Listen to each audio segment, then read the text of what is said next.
Welcome to final practice for the NASCAR Xfinity Series from Bristol Motor Speedway, also known as, Jeff?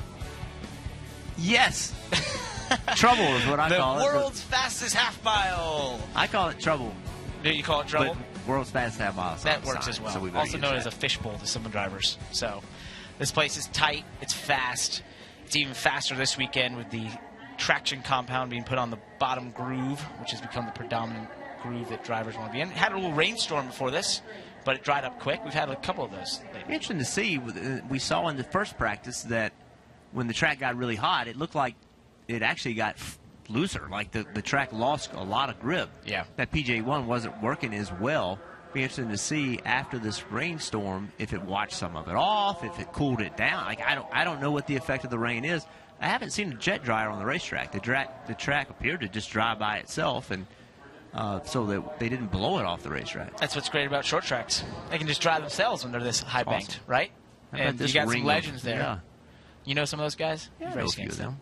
I know a few of them. How Had a about few that run-ins with them. And yeah, that one. That one right He there. got pretty famous here. He was quite a guy to race against. He gave 100% of the time. Slugger Labby just sent me a photo by a text of himself in victory lane after Dale wrecked him. What was that where they wrecked Terry Labonte? That was 95 or 99? Which one was that? That wrecked across 94 or 95. That's 95. Slugger Labby's in victory lane with Terry Labonte in that wrecked race car. And he says one of his favorite memories of his whole life. The only reason I knew that was because Ward and I were directly in front of that when it happened, coming to the... I'm not sure somehow or another we weren't slow enough to help aid in the wrecking of Terry Labonte. You helped that one along.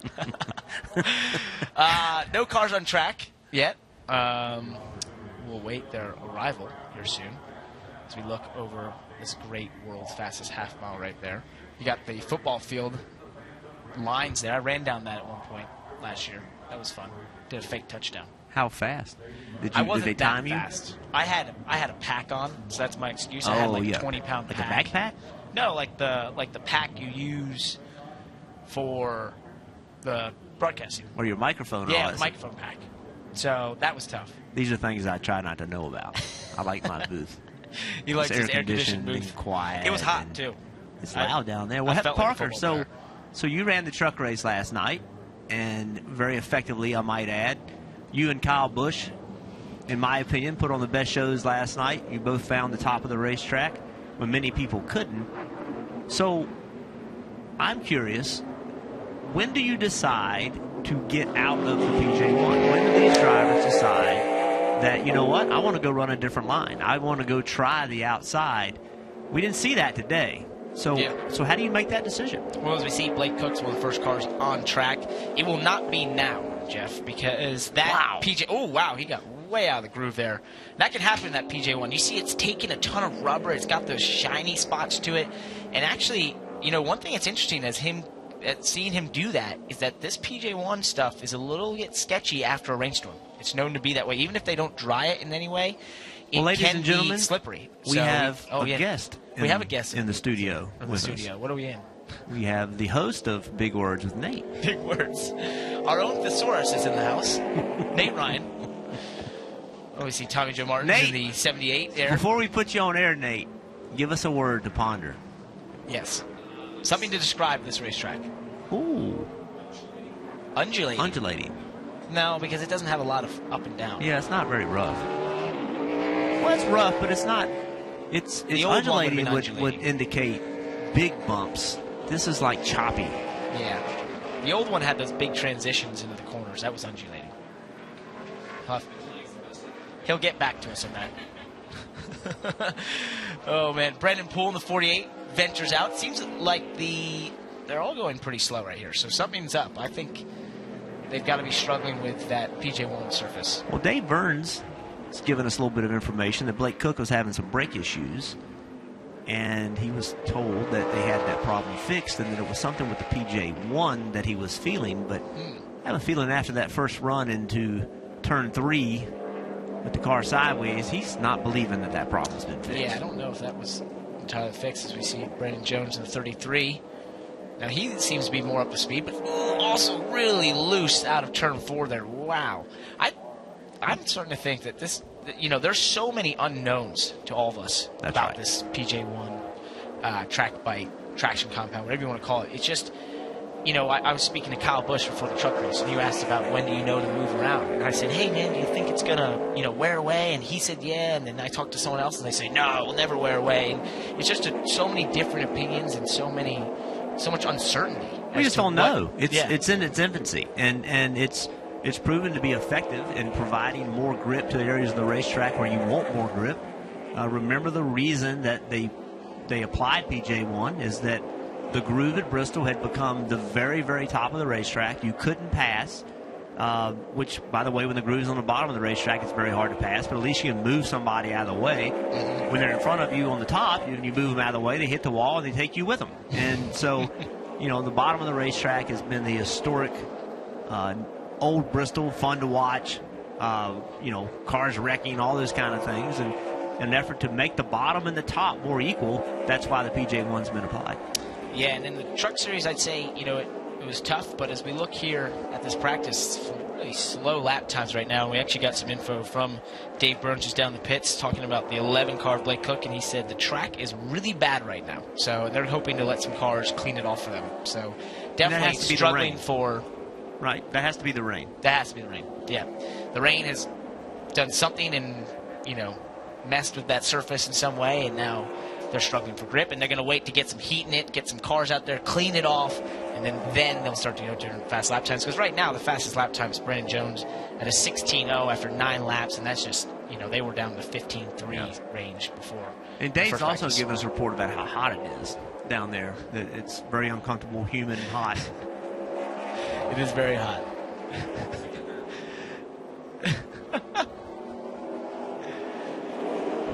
See Eric on roll there, running behind Chad Fincham, and see the track overall from this high cam right now. You can see that dark groove that is the PJ1's track bike, traction compound, whatever you want to call it, VH1 as I've called it before. It's been called everything. It's been called everything. That Dave that in the first practice told me what it was called, and then named it 3 names after he told me it was PJ1. We're starting to see the speeds pick up here. Tyler Reddick down under the 16-second bracket. And also Eric Omarol back in the 98 car. First time in the Xfinity Series since his win at Talladega. And it's got to be exciting to be driving that thing. It's a good-looking race car here at Bristol. Don't you think that part of that is conditioning? Part of that is getting back in a race car and getting in race shape. Bristol is a very physically demanding racetrack. He's out of the car for months with his injury. And coming here and just working on getting himself in shape. You saw right there how free he got on corner entry. This track's different than it was. Still, it will come back. The more the cars run in this material, the better it'll get. But right now, it's just nowhere near where it was. Yeah, I think Nate would use the word sketchy. Nate Ryan right now. So you think that would be Nate's word? That would be the word. That's the word. Synonym for sketchy would be sketchy. Ryan Reed in the 16 car. He was struggling in first practice with being very tight, as he's now going to quit on this lap, just as we, of course, put the camera on him. He's going to come down pit road, so that works. And he just was not happy with that race car. Felt like he was struggling a little bit in the first practice, couldn't get a handle on it. And I think that's for a lot of people, as they go into this surface and they're practicing, it's constantly changing, and therefore, as a driver and as a team, you're having to adjust what you think you're feeling as opposed to what the track is changing. And that's just, it's almost impossible. So there are times that you are better off just not being on the racetrack. That, you want to get, take Tyler Reddick, for example. He doesn't get to run every race. He doesn't get the lap time that a lot of other people get. So now you want him on the racetrack. You want to put him out there to give him more experience, to give him more opportunity. If you are Kyle, if you are Joey Logano, if you're one of those guys, well, maybe now's not the time. You know how to get around the racetrack. The main thing you're working on is your race car. Do you want to work on your race car right now? For Tyler Reddick, he needs lap time. He needs to spend more time in this race car. So put him out there. It's different agendas. Yeah, currently, right now, he was fastest. He got eclipsed by his teammate Brennan Poole. So both Ganassi cars are on the racetrack right now. And I'm just watching that car, and as I see every car right now, they're just moving around so much more. And I was actually in the first practice standing down in turn 3 and 4 in the corners, and I didn't see any of this moving. Only a couple times the car would come by and get pretty sideways. I actually saw J.J. Yaley give me a great show of getting it all sideways. And there's probably the guy who is the one to beat. He was the one to beat in the truck race there in the 18 NASCAR, Kyle Busch. By the end of practice, talking to some teams, they felt like compared to the rest of the field, he may have had a half a tenth on the field. So we'll have to chart his progress here in the second practice to see if he can improve on that, or maybe the rest of the field starts to catch up. But it doesn't matter what traction compound is there or what line it takes to run around this place. He's good. Yeah, no surprise, right? No surprise. Second lap, top of the board. Brendan Poole took him 9 laps. Suarez is third. His second lap was the fastest. Oh, there we have the purple car, Dale Earnhardt Jr. First race back in the Xfinity Series since winning at Richmond last year.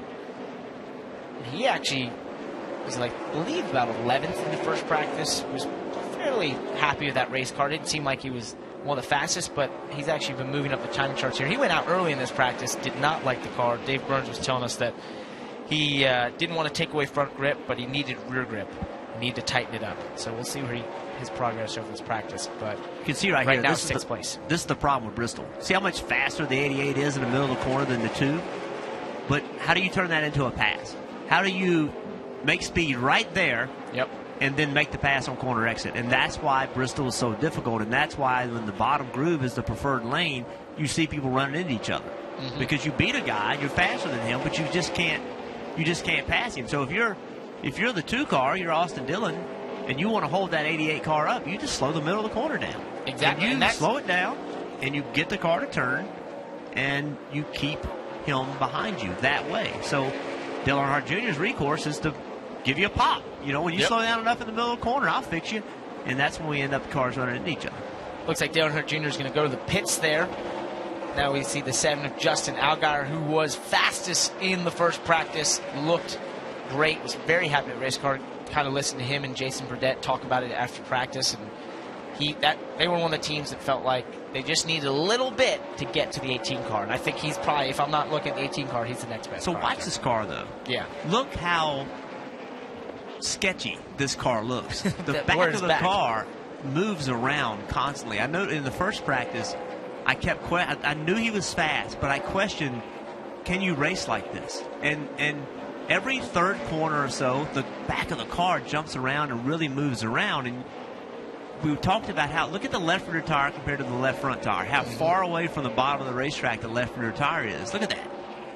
And so that car, that's what everybody's been working on, is getting the back of the car to point the front of the car. Allgaier is great at this racetrack. You see him nibbling on that apron a little bit on the entry. He and Jason Burdett were talking about him not doing that. And that's the thing. He was talking about the fact that this car is so good in the center, it's perfect.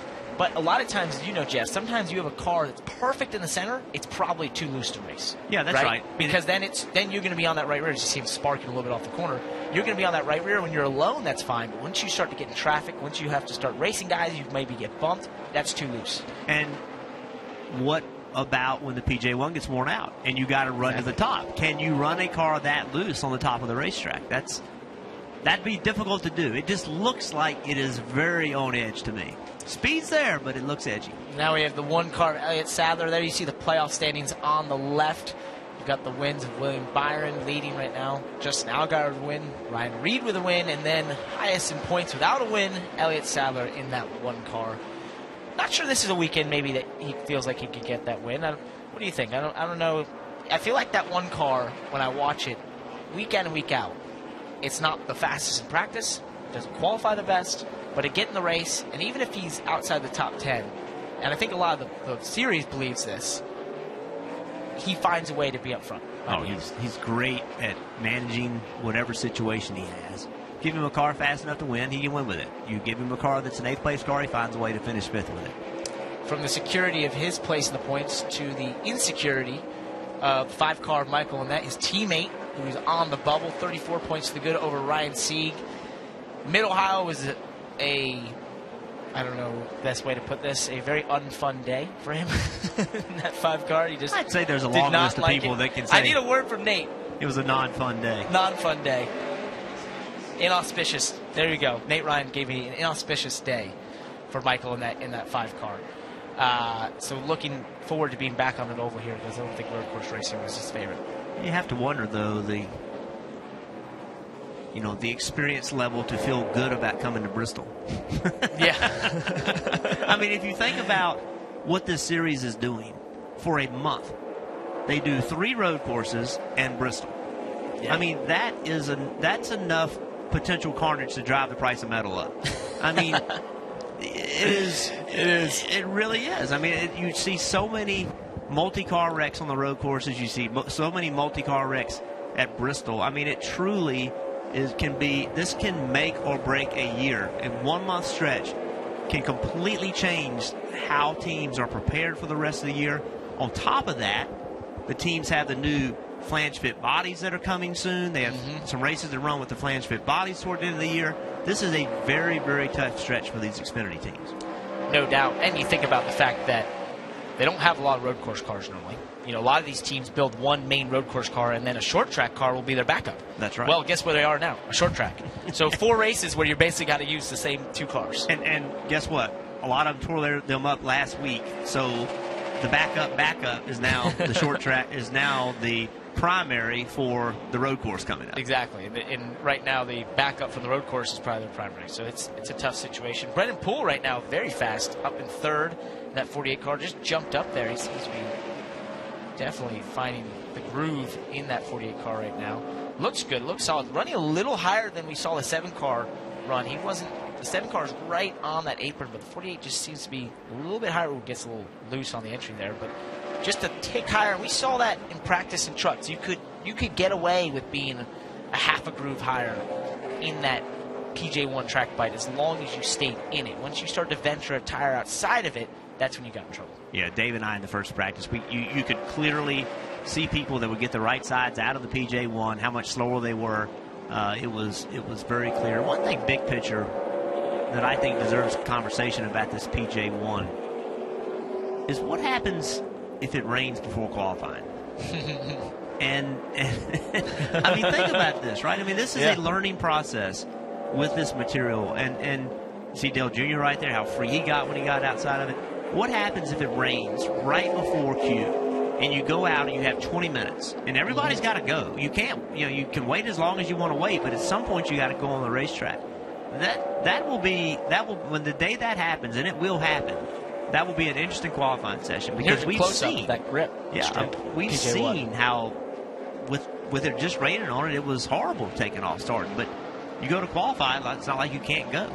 And one thing to note is that it also, when we talk about wearing away, you can see it right there. If you go from the left side of the screen where the apron is, that's dark black, and then you go to the right, the start of the PJ1, see how it's lighter, it's starting to show the concrete, and then you go to the outside of it, and it's the outside where it's laying the rubber, and it's taking rubber, and it's just doing so many different things to that portion of the racetrack that's incredibly hard to keep up with. But you mentioned, what do you do in qualifying? Well, think back to truck qualifying yesterday when we had the modifieds run before us, and we sat around for 10 minutes of a 20-minute session. Everyone lined up, and not a single truck would take the track. Yeah, everybody did. No one wanted to be the first one. Nope. And everybody just sat there and waited and waited and waited. And that put some people in a position where they waited long enough where they didn't have a chance to run a second time. It's incredible.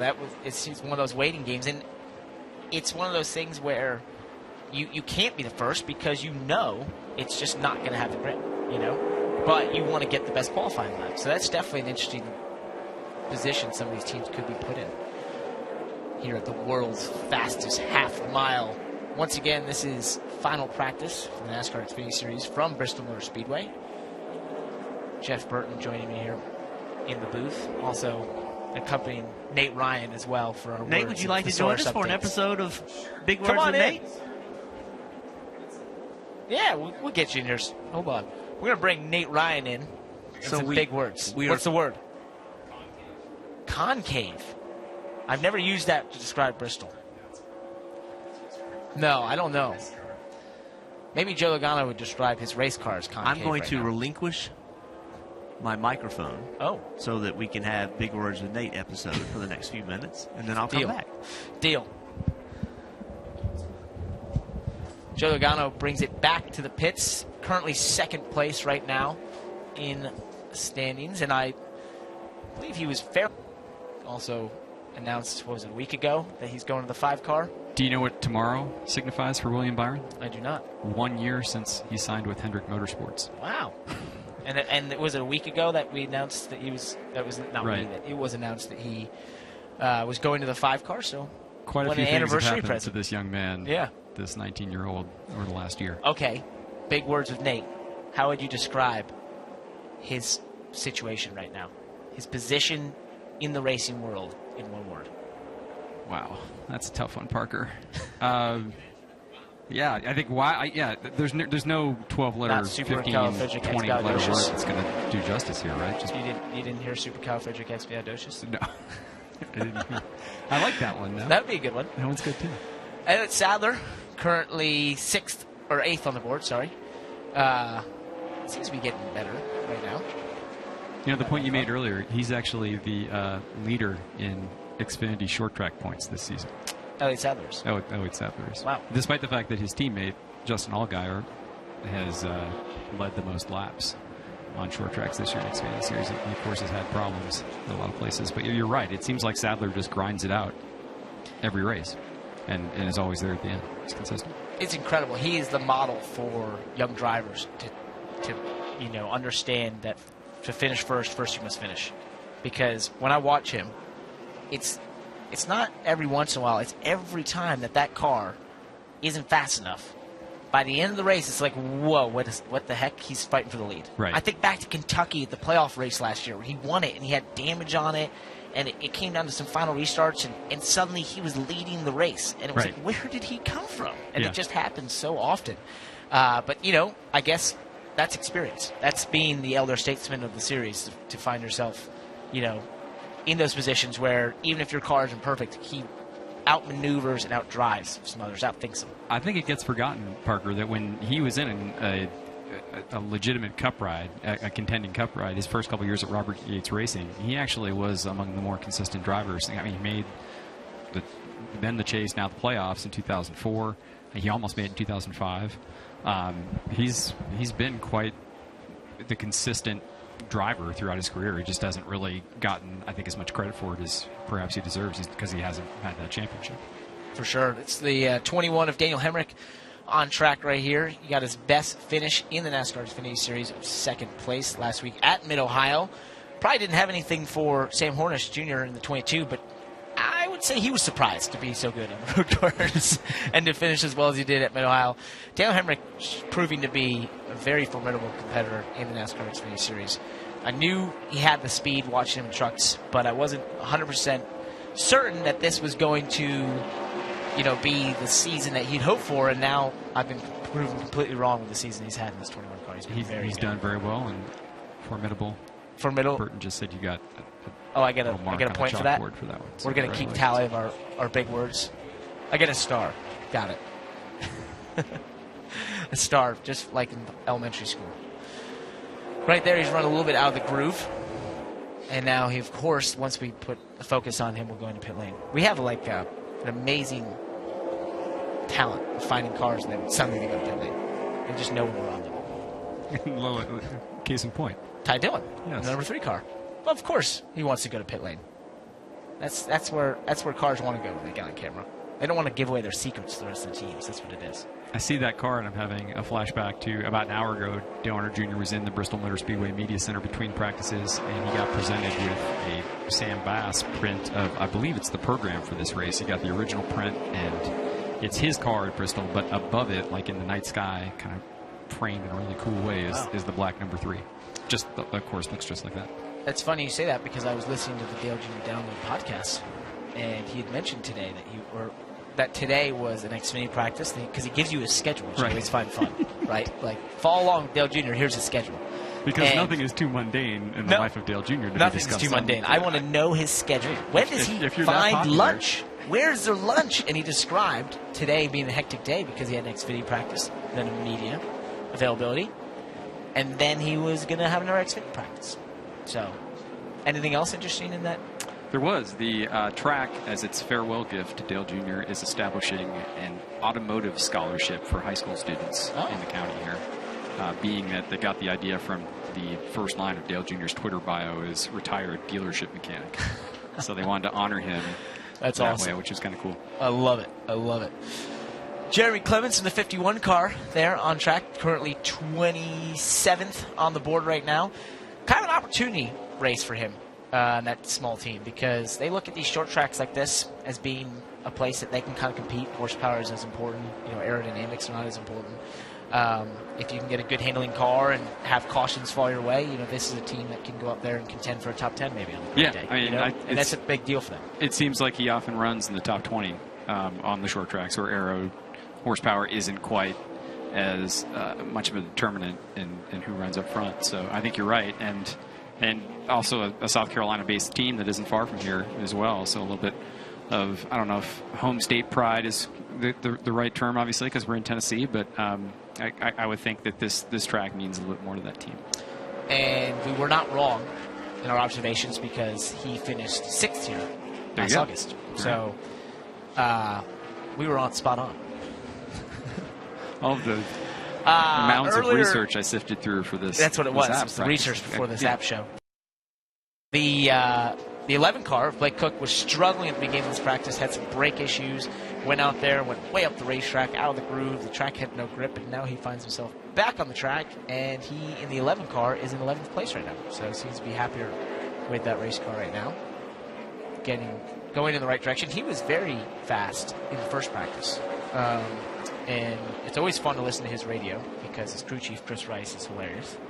And they had some funny ways to describe the race car and where they were, and how surprised they were to be as fast as they were.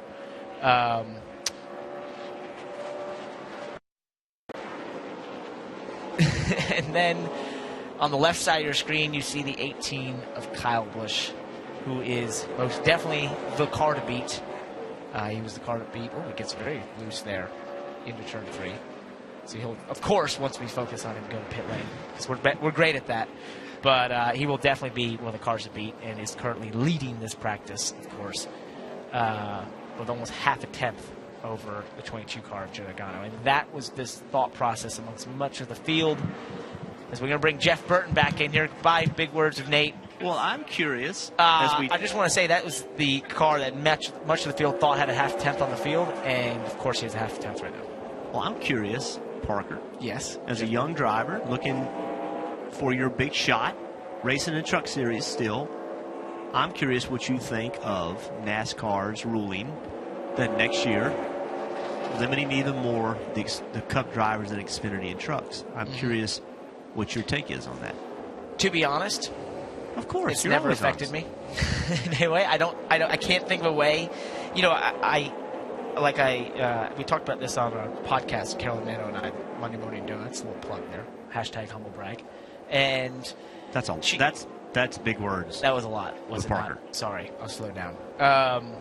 And we went into the new rule change, and to be honest, it just hasn't affected me.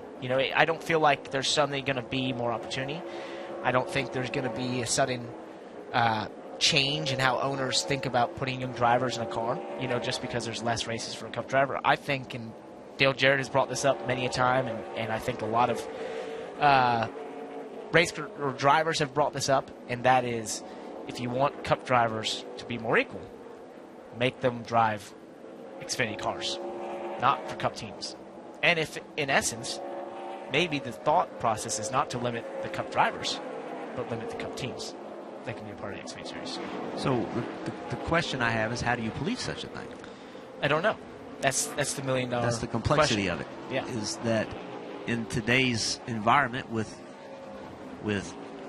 being able to buy chassis, being able to buy bodies, being able to buy engines, how would you police such a thing that Cup drivers have to drive for Xfinity teams? Is Junior Motorsports an Xfinity team, or are they a Cup team? Exactly. And that's why this is such a complicated procedure. It is the problem, though, is that, we know things that from experience, and my experience tells me that Dale Jr. way out of the groove. Wow. He's actually just a a little update from Dave Burns down the pits. Struggling with the left front of that race car. Feels like the sway bar is not holding it down. And then also in the first practice, he was struggling with the left front of that race car, where he felt like it was dragging it off of turn 4. Wow. It gets way up out of the groove, right behind the 52. Felt like the left front was dragging and not working the way he wanted to in the first practice. So, and that's one thing before we go further on the other discussion. Just so people wonder, well, why is he describing the left front? Drivers feel different corners of the race car in different ways. That's correct. And so as he changed his line here, we thought he was out of the groove, but it appears to me that he is intentionally out of the groove. Now, we've got a replay here. Yeah, right here he wasn't. That was exceptionally loose and had to go up the racetrack. But as we've watched him continue to run, he's moved up the racetrack. He's getting his right sides out of that PJ1 material. And you just can't do that. You know, it's inviting. The funny thing about this PJ1, and this is right here? a little bit of, oh yeah, look at that. He's trying to diamond. Well, that's not going to work. That's not a line that's going to work. I'm just going to guarantee it. There's no way that line works. We should go tell you. we should get down. It's not going to work. Hey, Dale, you should probably stop doing that line because it's not going to work. So back to the. There you go. Gosh, I mean, he is very loose on corner entry in the 3. This is one of those times where you come down pit lane and say, okay, you saw it. Yeah. I felt it. Here's what it's doing. What can we do to fix it? But see, his teammate, Justin Allgaier, has a similar look, but it just doesn't seem to get as out of control as the 88 and what we've seen the 1. They look like they have a lot of skew in the car. The left rear tire's way out compared to the left front. But the 88 has more trouble controlling that, and the 1 does too as compared to Justin Allgaier. But back to the big topics. It's loose again. Every 2 laps he gets in. I mean, I think he's had enough. But back to the big topic, Cup drivers and Xfinity. Mm-hmm. So I've always been I truly 100%, beyond a shadow of a doubt, believe that I got a shot in Cup because I raced against Dale Earnhardt, I raced against Harry Gant, I raced against Mark Martin, I raced against Darrell Waldrop, I raced against those guys in the Xfinity Series. And every now and then, I could run with them. And so somebody said, hey, look, that guy might can do it because we see him race against the people that are better than he is, and he can hang in there with them. So I got my shot. But when I raced against Mark Martin, he was driving his own car. When I raced against Dale Earnhardt, he was driving his own car. When I raced against Harry Gant, he was driving for a team right here in the Bristol area. Ed Whitaker, right? Ed Whitaker. Yep. So they weren't driving for Jack Roush. They weren't driving for Richard Childress. They didn't have the access to the technology. So now you take the best drivers and you put them in the best cars. And not the best cars by a little bit, the best cars by a lot. Case in point, the man in that 18 car, Kyle Busch. He drove his own Xfinity equipment for 1 season, did not win a race. Nope, that's right. Went back to Joe Gibbs, went on to win some amazing amount of races. That's correct. I ran those cars. I did not win a race. Surprisingly. It's not as cut and dry as if you take all the and this is no disrespect to any other series. If you take all the Cup drivers out, then how is it any different than ARCA? Exactly. How is it any different than K&N series? How is it any different than any other series? I agree. You have to be able to compare yourself against the very best. Now, has it skewed too much? Potentially it has.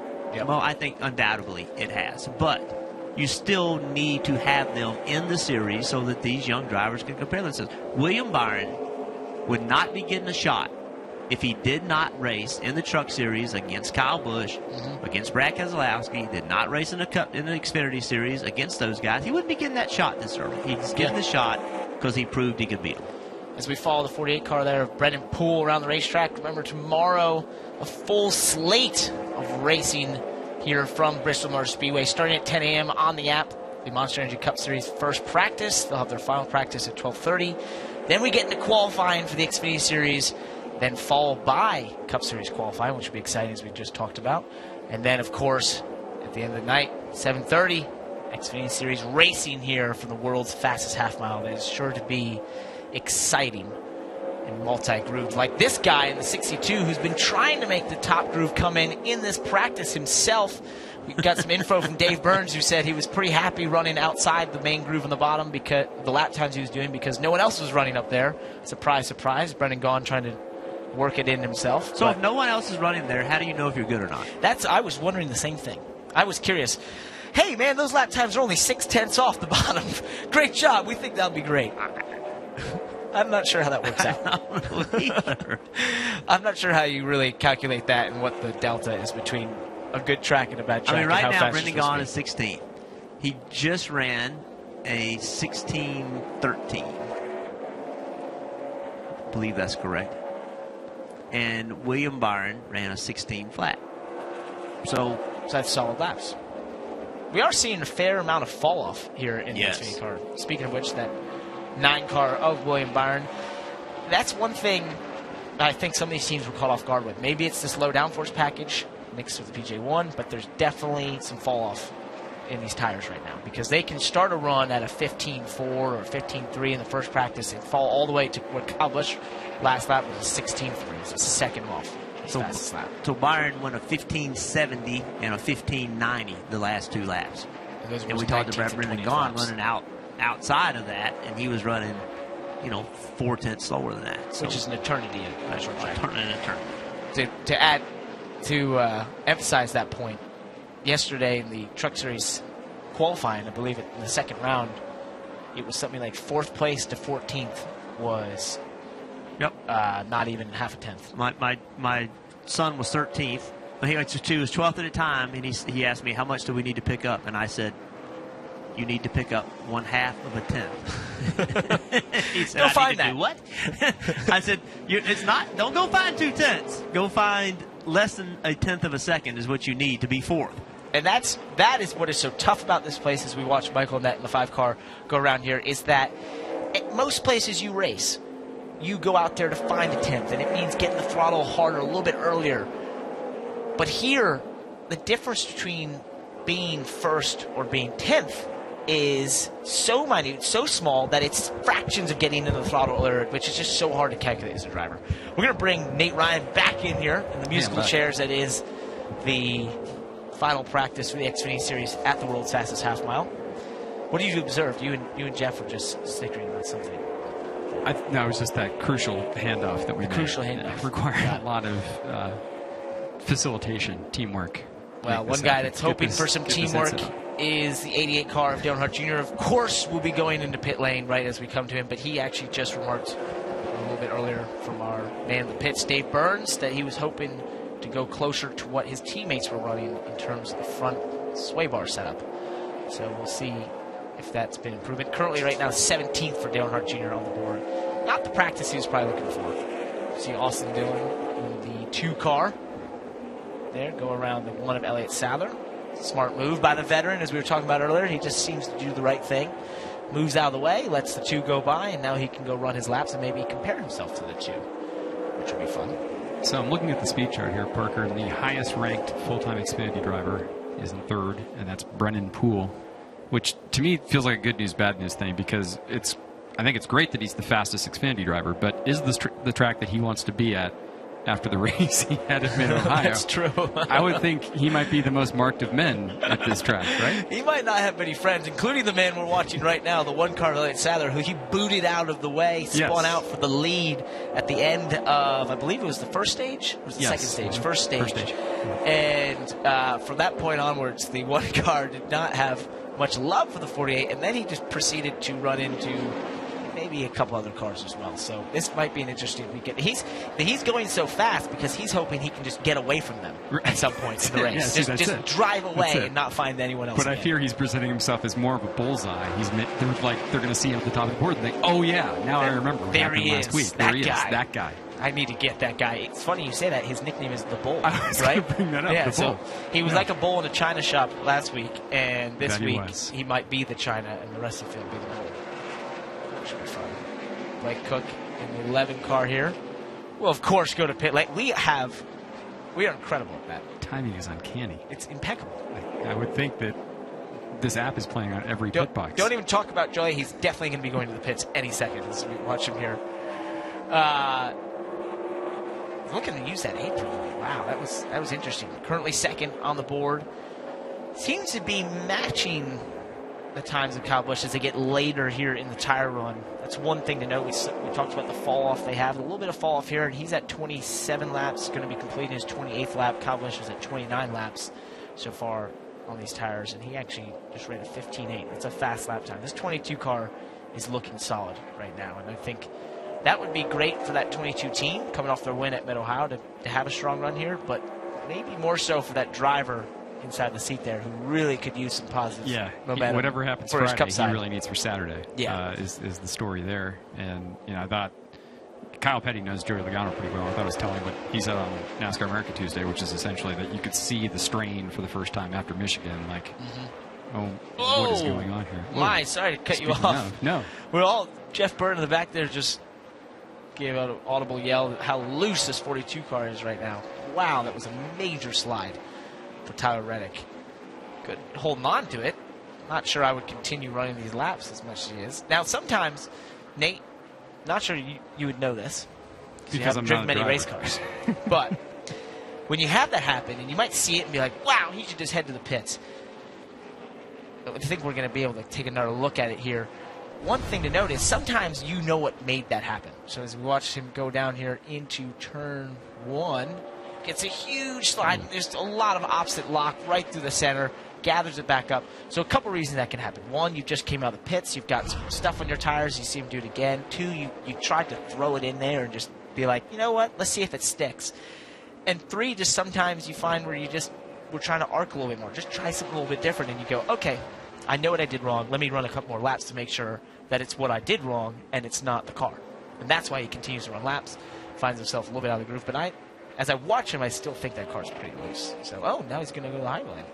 Left him 20 of Daniel. Oh, okay, way high. There you go. I mean, that's what I was thinking when I see that car. Naturally, I think usually Kyle Larson is the guy we see driving it, not Tyler Reddick. And I wonder if that potentially contributes to it. I believe Larson was in that car in the Xfinity race here in the spring. Mm-hmm. Yeah, the Larson line that he tried to work in himself. The higher the better. If you remember, when we came here in the spring, we had this PJ1 track bike put down, and Larson was like, nah, I'm not feeling that stuff, so I'm just going to head to the top myself in practice. And he did it in the Cup car, and I believe he spun out once or twice. And he was committed to making it work, and it did. And eventually in the race, it came in, and he ended up being one of the best cars in the Cup race. He wasn't racing last night, but he was being playfully defiant on Twitter during the race as the line moved up. I gave him some credit on Twitter afterwards because that's the line I ran. That's the line I love to run here. Funny enough, Kyle Larson, the year that we ran Xfinity 2013, we always found ourselves up at the top. It was comical how early he and I would be the first 2 cars at the top of the racetrack. Right. Normally joined by this guy in the 62 who loves the top of the racetrack, but he was always getting a little bit more fanfare at it because he was maybe a bit farther ahead than me, Kyle Larson, but, whatever. And last night I felt like I was running the Kyle Larson line. I was doing the Kyle Larson line, being up top and being one of the only ones up there and trying to work it in. And it was a joke amongst many of the Truck Series drivers to pull that and just go up there and start cleaning it off. And last night it was essentially the Kyle Busch line. It was the Kyle Busch line. You were following in the tracks of the race winner. Did he establish that pretty much like Larson? I mean, did he just say, hey, the only way to get to the front is to run up top, and I'm just going to make this line and make it work? Yeah, he and I talked about it before the race for a little bit, and he said that I joked with him that I would go work it in for us.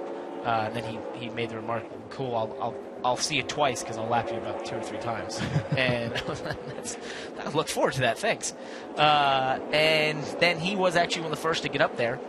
We see a little congestion between Kyle Busch and the Brent Poole. And that's J.J. Yaley in the 14 who was trying to get off the racetrack. But, yeah, I guess he was one of the first to go up there. He worked it off, and then he had that pit road penalty, got sent to the back, and just knew, you're not going to make that many places up around the bottom. I've got to go to the top. And so he did, cleaned it off, and then I saw that and thought, that looks like a good one. So I went from, I think, 18th or 20th all the way up to, I was staring at 7th, 6th, and 5th with like 10 to go right in front of me, and then the caution came out. So that restart just... Yeah, the restart. It was it was a good restart. We got off well and everything, but as we went down in turn 1 and 2, on the final lap, the 19 of Austin Cindric decided to just pick my rear tires up off the ground. And so I had to do a bit of maneuvering with the wheel to keep it under me, and we finished 8th. So that's how it goes. This guy here in the 9, William Byron, will be hoping to keep his rear wheels on the ground much to this weekend. It's usually the fastest way around. That's the way to do it. Right there, yeah. They were trying to get out from under him. He got very wiggly down into turn 3. It seems to be a consistent theme here in this practice. Watch him pit here now. 88 Dale Jr. is going to pit. And I think we have a report coming in here. The 42 had remarked that he had marbles over his tires at one point. And now we have the some fun conversation between the 21 of Daniel Hemrick and his spotter Tim Fedewa saying nothing looks significantly better. So we're going to go to him right now, and Daniel Hemrick said, well, something in my butt told me it was better. So that's sometimes the best form of telemetry there is. That's how race car drivers drive, right? It's just all through your butt. Definitely. He just made a change. They're back out right now, and he's running behind the 7 of Justin Allgaier, who Jeff Burton commented on being pretty loose. Seems it's there, and the 21's going to gobble him up off the corner and turn forward, get below him, and easily make this pass on the 7, Justin Allgaier. 21 car looks good right now. I'd say his telemetry system there is on point. I agree. It's okay. Here's the way you'd like it. It's like a musician. Yes. I watch a musician, and it's like they're rocket scientists when they're able to just like listen to a tune or something and suddenly just start spewing out that tune, right? And right. They feel it, they know it. Pitch perfect. Pitch where perfect. They can just right. recognize how to play every note. That's the race car driver form of pitch perfect. That's feeling it. They see it, but he says, nope, it feels like this. And boom, he was right. That's interesting. It is. Yeah. I hadn't really thought about the symphony of motorsports in that way. Symphony of motorsports. It's fascinating. That sounds like a Formula 1 term. Yeah, it does. You should be Steve Madgett. I could never Welcome to hope the to attempt to be RF1 team. 21 is, of course, going to pit here, and I think something we should say is that when we see these cars pitting so often is that you can get a lot of laps done in a very short amount of time here, when the lap is only about 15 seconds. So that's why we might see them for a short amount of time, but in that short time, they are able to do enough laps to say if the car is good or bad. That is Ben Kennedy in the 96. He won the Truck Series race here last year, one of the first races on this PJ1 surface, and a bit of changes over there at that GMS race team. He's been jumping between RCR and GMS throughout this season in the Xfinity Series, and had some funny remarks about, you go to the, I guess, prepared and established race team of Richard Childress Racing, and then he jumps into this upstart, which is GMS Racing, and the way their cars are, and how they're trying to get better, while the other stuff, it's kind of like, when he's at RCR, it's on him to rise to their level, and when he's at GMS, he's kind of a part of the puzzle of trying to make those cars faster. Going back to what you and Burton were talking about on the limits, I mean, to me, it seems like it's a fairly simple conundrum, as it may be. And this is what's been talked about. I think if you go back even 10 years ago, this is what's always been talked about when they say Cup drivers are too dominant in Xfinity. It comes down to teams more than drivers, right? I mean, as Jeff was saying, it's when Dale Earnhardt or whoever was driving for his own team, they weren't dominating nearly as much as Kyle Busch driving for Joe Gibbs Racing. If there was a way to limit the Gibbs and Penske's and RCRs of the world, that would probably change the game, right? No doubt, because remember, it's not just that they're affiliated with a Cup team. It's not that the Cup drivers are driving. It's all the technology that being a Cup team affords you. It's the fact that when you're a Cup team, your revenue is massively higher than any Xfinity team could hope to be, and therefore you have a slew more of engineers and opportunity to be in wind tunnels and things like that trickle down to the Xfinity team, right? And the technology that the Xfinity team is afforded because of the massive funding of the Cup side and what they do on the Cup side and all those things, that just raises the level of that Xfinity team to a level that's unobtainable for any other regular Xfinity team. It's economies of scale. I mean, what GMS Racing has to go and get for infrastructure, RCR already has it in place through its Cup team. And where GMS has probably a race engineer per car and maybe one engineer back at the shop who oversees everything, or two maybe. A team like Penske has 30 engineers, and for the Cup side, between all the race engineers and everyone, and that's just that many more brains, that much more human capital that is allowing them to find ways to make those race cars faster constantly. So one guy who knows how to drive really fast race cars fast is that man right there of Kyle Busch, who continues to be first place. Shock, shock. Of him at first in the Xfinity Series practice. Stuck to the bottom, but that's because he obviously knows what he'd have to do if he needed to go to the top. And the lap times he's clicking off right now are actually lock in step with what we've been seeing out of the 22 cars. So definitely could be a competitive race out of those two. Right now he just did a 15.9 on his 40th lap, and the last time Logano was out, in his 36th lap he did a 15.9. So those two are very close. I think as the long run, as the run gets longer here, that 18 car loses a little bit of its advantage.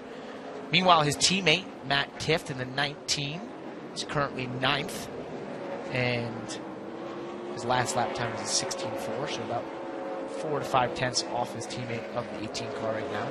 He was not happy with this race car in first practice as he falls out of the groove. He actually commented a lot about being tight in the center, loose in, just overall struggling. A lot of things you always struggle with here, and then his team kind of slowed him down and said, all right, that's fine, but let's start to talk about what you're doing in the car.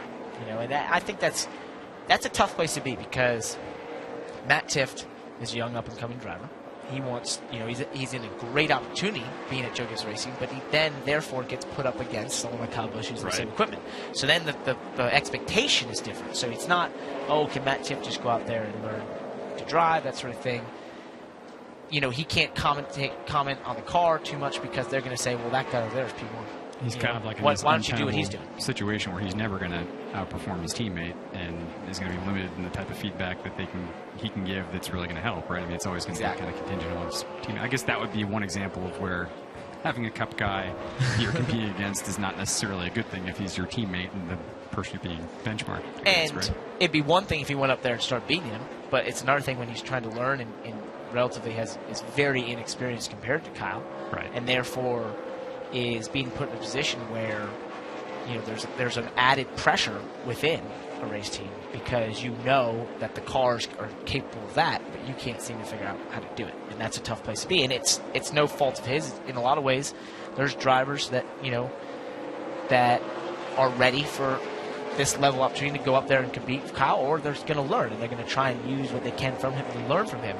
And Matt's in that position where he's learning. He's having to figure out, what do I need to do to be comfortable in these race cars to hopefully get closer to Kyle and maybe at one point be as fast as him. Right. He's also in a position where he wasn't really anticipating being a full-time driver in the Xfinity Series this year until Daniel Suarez got moved up in the Cup and Carl Edwards unexpectedly left. So I think it's been admirable that he's acclimated somewhat well, but I think clearly he has not had the results that you would expect out of the car that is the defending series champion in one way. Yeah. We also have the 9 of William Byron, another guy who's going to Cup next year in the 5 car for Hendrick Motorsports, got announced about a week ago, and right now currently 4th on the board. So good things for him. I saw him after the first practice, and he was happy with that race car. So I think this is an interesting position for him. We talked about where he is, and it's right, in his life, and cool position to be in. The amount of wins he has in this series right now, he's going to be fighting for a championship, and he's got to get it done this year, because once he goes into Cup full time, there's going to be no other chance to become an Xfinity Series champion. Nope. I don't know if anybody has been sort of more emblematic of the change in NASCAR over the last year than this driver. I mean, when he got announced, I remember vividly when he came in the media center with Rick Hendrick and they announced his signing a year ago tomorrow. It was very much, we're not going to rush this kid. We're going to take our time. There's no sense in putting him in Cup next year. There's no accelerated program. And now here we are a year later, and only less than a week out of him being announced as the driver of the number 5 next year, replacing Casey Kane. His progress, Parker, I think, really signifies a lot about what's going on in terms of the overall transition right now in the Cup. Yeah, from one guy on the left side of your screen who's racing for a championship in the Xfinity Series, to on the right side of your screen, last year's champion, Daniel Suarez, who went to Cup this year. Of course, we'll be pitting once we focus on him, because that's what we do here. And he's been a little bit off. He's currently 10th place right now. He's been the slowest of the Joe Gibbs Racing trio. And he's been a good example of the transition. You know, a guy that came in relatively inexperienced, goes out there, first season improves steadily, second season goes out and wins, beats his much more heralded teammate Greg Jones to the championship, and finds himself in a full-time Cup ride. I think his Cup season has been very much a parallel to his championship Xfinity season last year, and really is the year before that in the Xfinity series, where it seemed as if he really does progress through the course of a year. And if you look at, and Michigan accepted, and I think we can agree that the crash at Michigan wasn't necessarily his fault, and he was on course for what seemed like a solid finish before that, and finished third at Watkins Glen the week before. I mean, he is really, in the second half, coming on to the point where I could envision him as a playoff driver next year. And at the start of 2017, I wasn't convinced, even with the Xfinity Championship, that Daniel Suarez was really ready to make the leap to Cup. But he's really progressed and made some huge strides, improved by leaps and bounds here as the season has worn on. No doubt, and as we get just under 45 seconds left in the session, we're watching Joe Logano, who's been in second place throughout most of this session, to the 18 car of Kyle Busch. Currently doing lap times just above the 16-second range, 16.10, at 46 laps in the run here. So it's definitely, we've seen a fall off compared to his fastest lap time, 15.4. And also William Byron, who seems to be on a longer run here as we end practice. He's going to be approaching 50 laps in this practice when we come down to the end. And that's key for a lot of these teams, because you will expect to go that far on tires. You can expect to go over 100 laps on tires at this racetrack. So it's a little unusual to see such high lap numbers out of some of these teams. Actually, Tyler Reddick's done the most laps completed in this session at 103. So he's looking to maybe complete a quarter of a race distance. A few of them sideways. As we come down to the end, the red flag is out, and that will conclude final practice from Bristol Motor Speedway for the NASCAR Xfinity Series. And Kyle Busch was your leader in this practice, followed by Logano, Brendan Poole in third, who was our fastest Xfinity regular, William Byron. And please be sure to join us tomorrow, starting at 10 a.m. on the app for Monster Energy Cup Series practice. And then we have final practice, Xfinity Series qualifying, then the Monster Energy Cup Series qualifying at 5:30, and then, of course, racing from the world's fastest half mile at 7:30 Eastern Time on NBCSN. Join us then. It's going to be a lot of fun.